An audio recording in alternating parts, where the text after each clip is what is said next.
10 ವರ್ಷದಿಂದ bus ticket ದರ ಏರಿಕೆ ಆಗಿಲ್ಲ.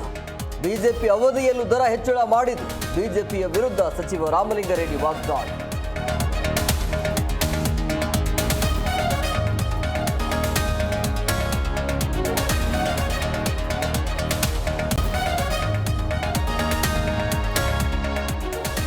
ಬಸ್ ದರ ಬೆನ್ನಲ್ಲೇ ಮತ್ತೊಂದು ಶಾಕ್.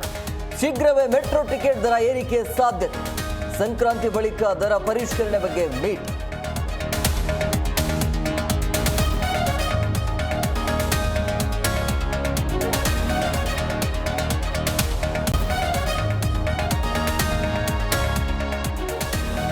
ಪ್ರಿಯಾಂಕರ್ಗೆ ರಾಜೀನಾಮೆಗೆ ಬಿಜೆಪಿ ಒತ್ತಾಯ ವಿಚಾರ. ಸಚಿನ್ ಕೇಸಲ್ಲಿ ಸಚಿವರ ಹೆಸರು ಎಲ್ಲೂ ಬಂದಿಲ್ಲ. ಬಿಜೆಪಿಗೆ ಕೆಲಸವಿಲ್ಲ ಎಂದ ಬೋಸರಾಜ್.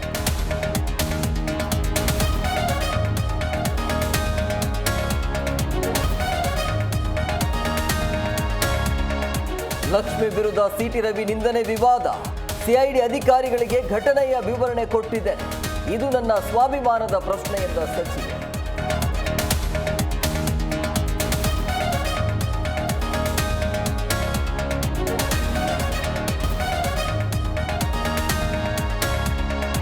ಪದೇ ಪದೇ ಬೆದರಿಸಿ ವಿಡಿಯೋ ಮಾಡಿಕೊಂಡು ಗಂಡನಿಗೆ ಕಳಿಸೋದಾಗಿ ಹೇಳಿ ದೌರ್ಜನ್ಯ ಮಾಡ್ತಿದ್ದಾರೆ.